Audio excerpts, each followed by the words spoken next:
Hey, everybody. The Game Developers Conference 2024 is going on in San Francisco right now. As I'm recording this video, it's going all this week. Actually, Iron Gate is there, developed Valheim, of course. And I had a chance to meet up with them last year, but they're actually so busy this year. I'm not sure if we're going to be able to hook up this year. But that said, there's a lot going on over at the Game Developers Conference, a lot of videos going up. And the developers of Dune Awakening did a tech talk over at the Unreal 5.4 tech demo. So then that just happened today, actually. So I want to go over there and take a quick look at it. We're going to watch it together, see this exciting game. The movies were awesome. I love the movies, and I can't wait to see what they do with the game, especially since they're working on Dune Awakening with the cinematographer of the movie and some of the other people involved with the movies to get the same feel for the game. So let's take a look at this right now. Ever since the first time I read Dune, I was fascinated by the exotic universe that Frank Herbert had created. Yep, me too. And then came the movies from Legendary, Warner Brothers, and Denis Villeneuve, who brought... Denis Villeneuve. I love his movies. So good. So good. Sicario, Arrival. Oh, my goodness. Amazing films. Dune to the screen in the most epic way imaginable. Oh, yeah, Blade Runner 2024. And, of course, these new Dune movies. I hope he does part 3 and 4. I hope they don't turn that over to another director. So, when Funcom had the opportunity to turn Dune into an open-world survival MMO, we were extremely excited and a little bit nervous. Yeah. The challenge of recreating the universe of Dune is vast. Our team embraced the idea of using brutalist architecture against the flowing desert landscape to create a world that dwarfs and swallows the player.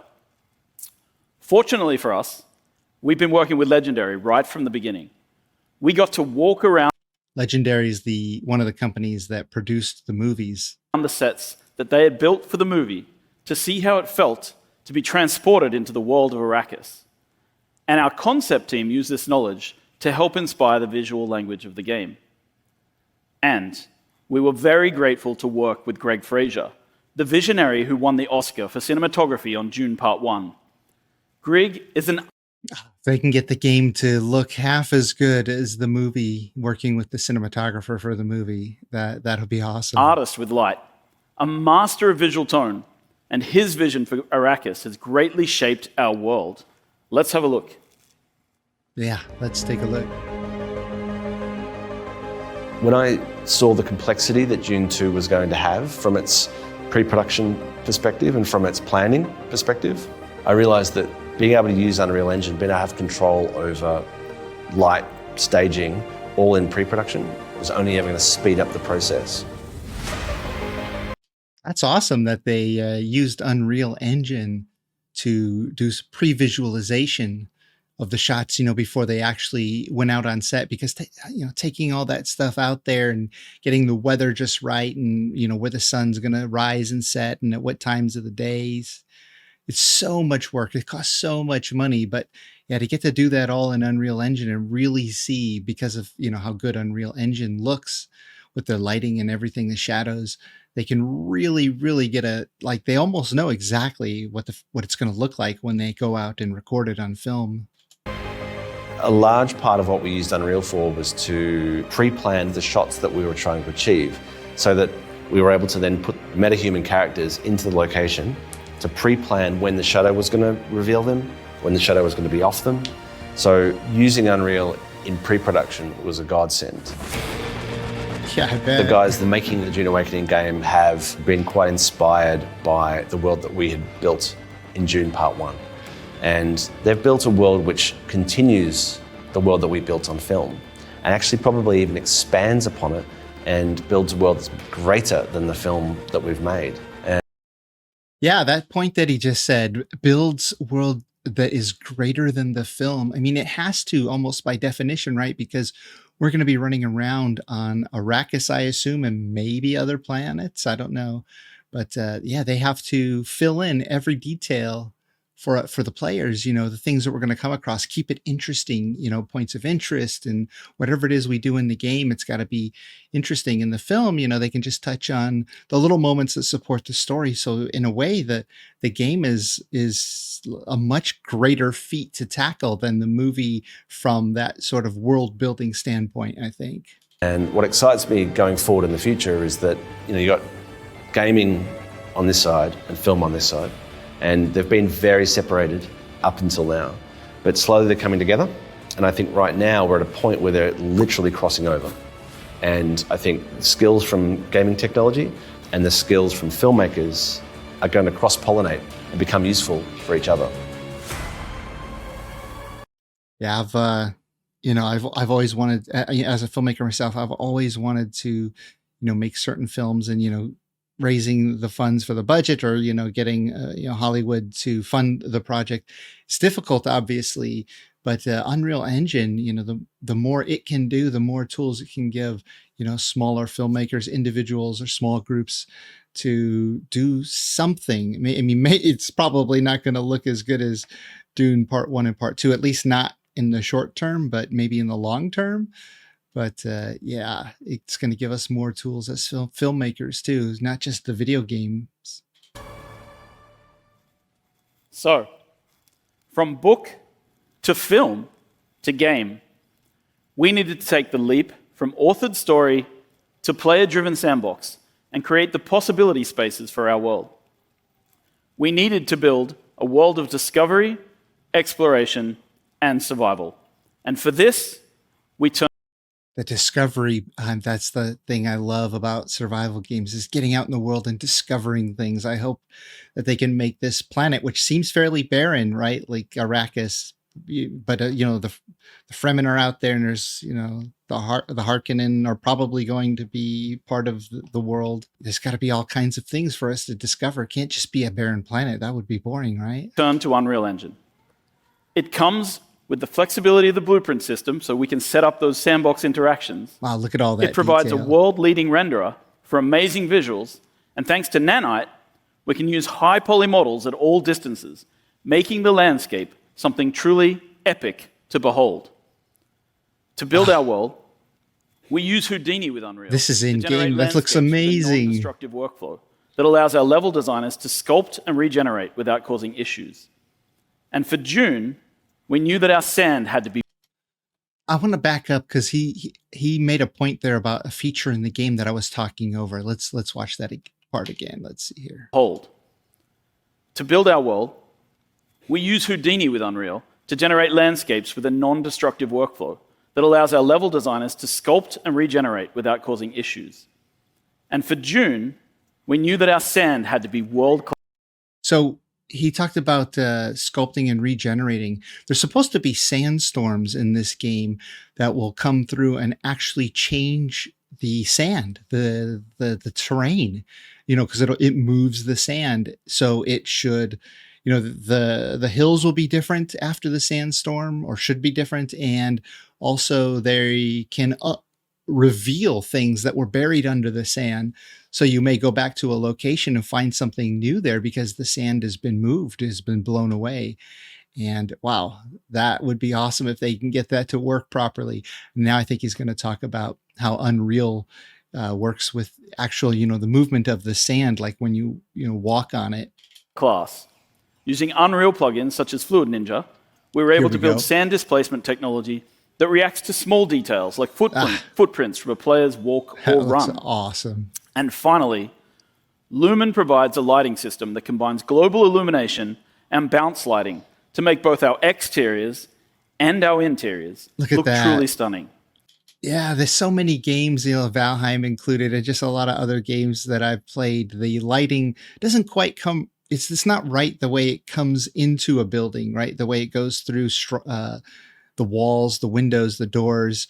Even if you have your room completely sealed off, or like you're in a cave and it's completely, you should be in pitch black darkness. If it's daytime, oftentimes these caves or the interiors of buildings, there's some light leaking through. It's just like this global illumination that's going on. And then at night, it'll be darker, but hopefully with Unreal's engine, like the lighting is as it should be, right? Like as a filmmaker, this is something that we work so hard to do when we're making movies, is to make the lighting look right as it comes in. And a lot of it, for movies, it's artificial, but here in the game, like they've got to make the lighting work with the sun and reflections and everything that's going on. And just looking at this scene right here, we would add smoke to rooms to get that like light ray effect that you're seeing there. Notice how the room has a general global illumination because of the light that's bouncing on the floor and then bouncing up into the room. Because if there weren't not those windows and there's no light on inside here, this room should be completely pitch black. But I don't know, this looks great. This looks great. It's probably going to be time for a graphics card update since I'm still running a 2070 Super. For us, working with the Unreal Engine toolset, collaborating with our partners at Legendary, and working in the universe that was created by Frank Herbert and brought to life by Denis Villeneuve has been truly inspirational and exciting. And a lot of hard work as well. Humans have always had this drive to create, to build worlds, whether in... Did you notice that there's a land vehicle there he was talking about? Has been truly inspirational that and exciting. We didn't see a lot of land vehicles in the... There it is. We didn't see a lot of land vehicles in the movies, but of course, for a game, we're going to want to have some land vehicles, right? The flying vehicle is going to be in there, but there's definitely going to need to be, in earlier stages before you get to flying vehicles, some ground transportation. Hopefully you can outrun those sandworms. Humans have always had this drive to create, to build worlds, whether in text, on screens, or in games. That looks amazing. As a company, we've been on this journey for a long time, crafting open worlds where players can live out their dreams and fantasies. So with that, we're very excited to share our latest trailer with you. Thank you very much for listening. Let's take a look. Yeah, let's watch this.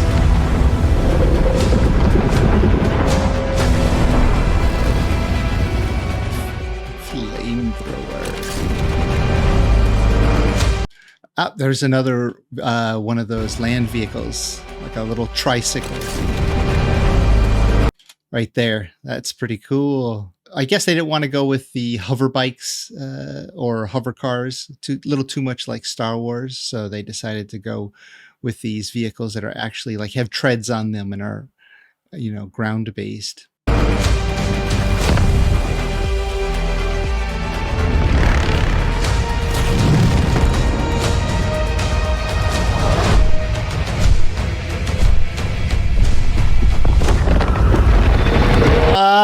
Imagine you're playing the game and that thing comes up out of the sand behind you. Oh my goodness. Let's watch that again.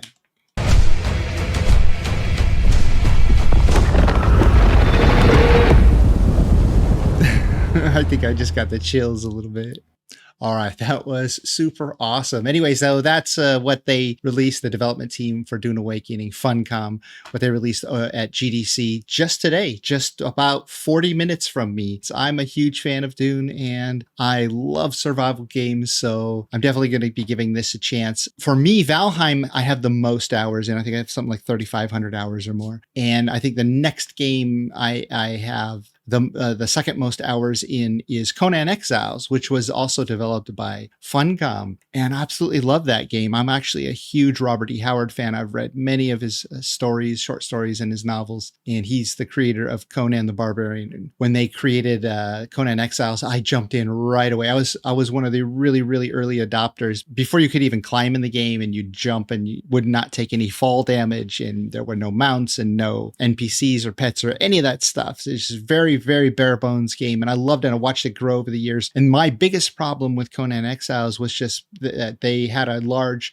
PvP focus, and I kind of enjoyed the PvE aspect because I was such a big fan of the world, and I just wanted to immerse myself in the world with my friends. So I wasn't really into the PvP. So I felt a lot of the decisions that they made for the gameplay and the world were leaning towards the PvP crowd, and I felt it kind of hurt the PvE experience a little bit. So it's one of the things I'm worried about with Dune Awakening, and I know they've talked about it. It's going to have a big PvP element, so I hope that they also do a really good PvE experience, and that it doesn't suffer because of their choices with the PvP content. All right. Let me know what you think of Dune Awakening. Love to hear your thoughts in the comments. And if you like this video, please give it a thumbs up. Subscribe if you haven't. Thanks to all my patrons and my YouTube subscribers. You guys are absolutely awesome. And yeah, let me know if you want more Dune Awakening content. All right, that's it for now. Have fun out there.